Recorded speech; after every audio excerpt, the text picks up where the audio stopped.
The log crossing was fun.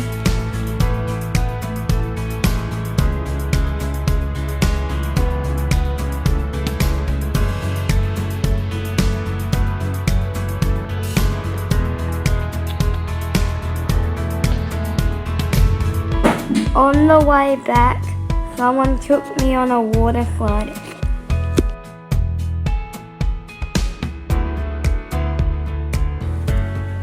We also had to walk through a water tunnel to get back.